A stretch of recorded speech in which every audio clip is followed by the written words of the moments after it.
Hey y'all, I'm Damon Oates, founder of Deco Exchange. Who else has heard that crafting is just a hobby? I turned my love of crafting into a thriving multi-seven-figure company, surrounded myself in an amazing community, and met some amazing business owners along the way. I'm here to show everyone that makers mean business. What is up, you guys? It is Parker here with the Makers Mean Business podcast. Y'all, today is another episode where we get to interview one of our friends, one of our students, one of our community members. We are interviewing our friend Joy. Y'all, Joy is a perfect example of a maker. I'm not going to spoil the whole story, right? But she runs a multi-six-figure business, and she sells things that she creates, just like a lot of us. But y'all, she sells like $3 products. She sells little digital designs, little digital downloads, basically, for people to embroider on whatever they want to embroider. So she just pumps out designs every week, and she gets to be creative, and she runs a successful business. So she was an easy choice, a person we're very happy to have on the podcast for sure. Um, and y'all, she's interesting in the way that she isn't on Facebook Live all of the time selling. She has built a community, she has built a name for herself, but she's done it in a little different way than we've done it. So it's definitely an interesting story for you guys to check out. And we're super excited to have her. We're super excited to get her on the podcast and talk. And I hope you guys enjoy our little interview that we have. All right, you guys. So we're back. We've got Joy here with us. Joy, why don't you give a little intro to yourself and what you do and who you are and all that kind of stuff? Okay. Well, thanks for having me. I'm Joy. I own Alphalicious Designs. I create embroidery and applique designs primarily, and that is for people who use embroidery machines to create clothing or other fun things. Awesome. So what got you started in this? I know that like you're a good example of a maker, but it's something we don't really see very much of in our wreath making community, in our just in our normal audience. Like, you're a little different than most people we've interviewed. So how did you get started in this? Like, where did you get into it? Any kind of background you want to tell us about embroidery or what it means to you? Well, I had a baby, a little girl, and I wanted to make her things like most moms, and so I bought an embroidery machine, started making her stuff, and then started selling stuff. So I did that for a few years, and then I had 3 kids under 3, and for me, the packing and shipping process was hard, and so I went into the digital side of things, and that just made it actually was a better outlet for my creativity, and it also made it easier with workflow. So how long have you been selling digital products? 4 years. 4 years. And where do you mainly sell right now? Mainly I sell on Shopify, but I also have an Etsy shop as well. Okay. Do you see success on both platforms? I do. What do you contribute your success on those platforms to? Etsy is where I started, and so I built up a audience there to begin with. And also Etsy, I feel like just kind of pulls people in for you.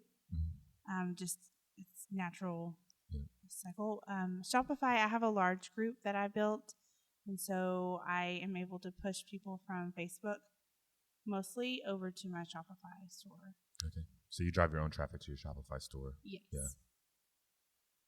As far as the physical versus digital, you kind of mentioned that fulfilling digital product was a hassle for you. You didn't have the time to do it. Is there any other benefits or reasons you wanted to move over to digital instead of a physical product? Well, digital is just smart because you make it once and you can sell it however many times. Sure.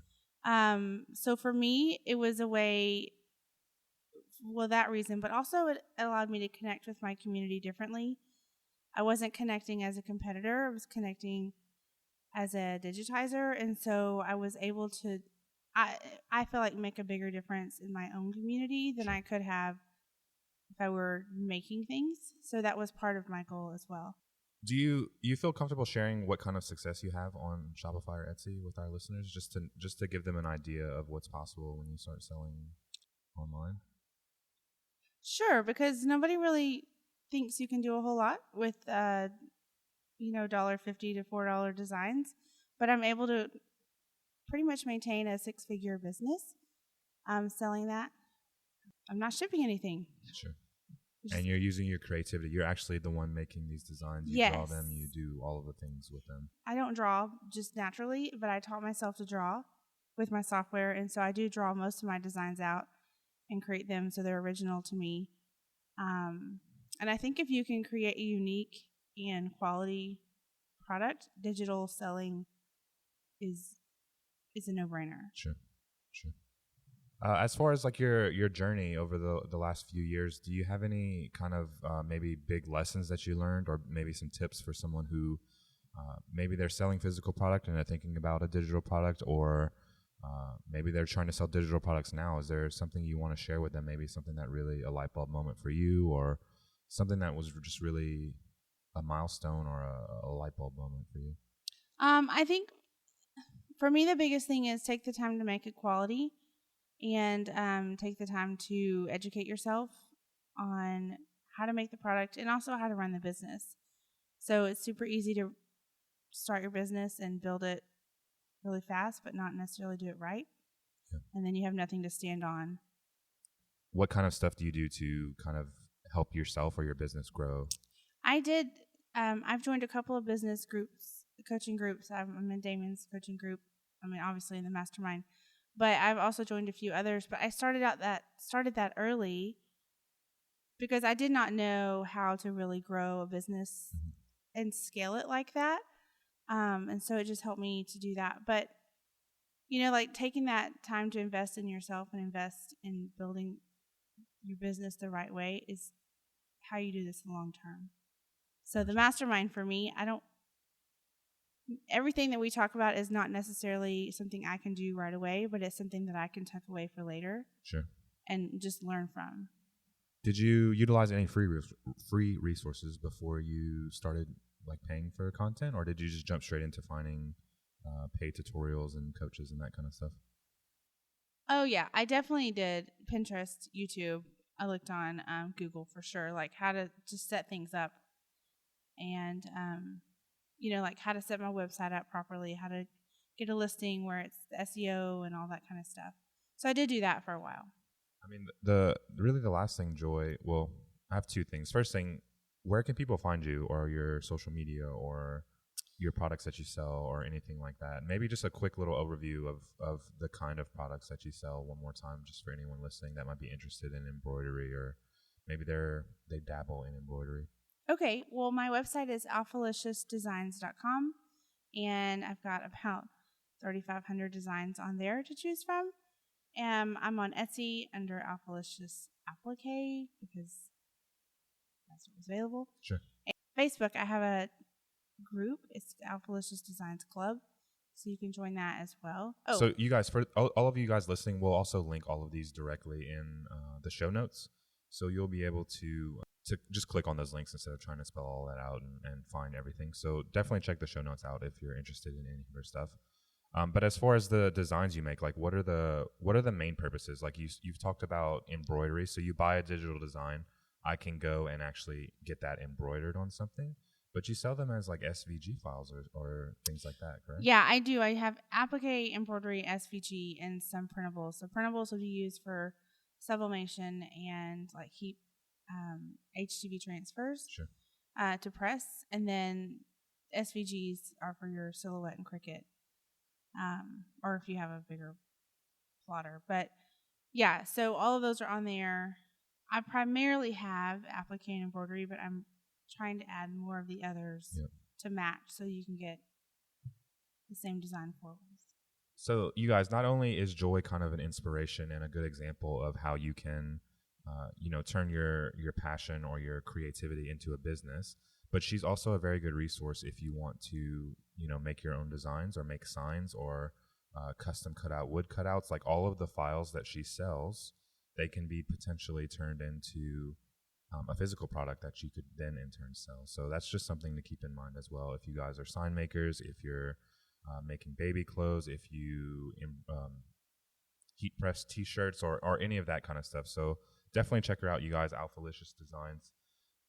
Joy, the last thing we usually ask people is, what does being a maker mean to you? We're obviously on the Makers Mean Business podcast. So what does being a maker mean to you, and why is it important to you?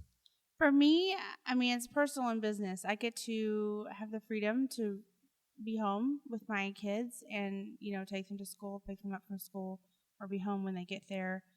And just that flexibility of the family life. And also, I really love watching other businesses grow. As I make my product, they make their product, and it's just a win-win all the way around. And so Awesome. I really like that aspect. Well, thank you so much for joining us today, Joy. That was really insightful. Thanks for having me. Y'all, I hope you enjoyed this interview.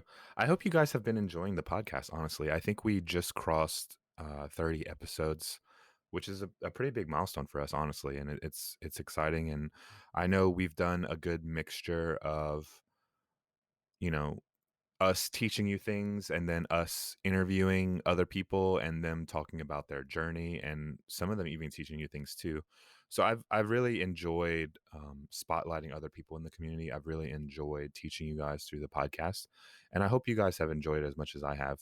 If you guys have enjoyed it, or maybe it's your first time listening, or maybe it's not, check out makersmeanbusiness.com. Make sure to subscribe to the podcast, and make sure you guys check out the next episode. If you guys are just finding the podcast, maybe you haven't been able to listen to all of the episodes.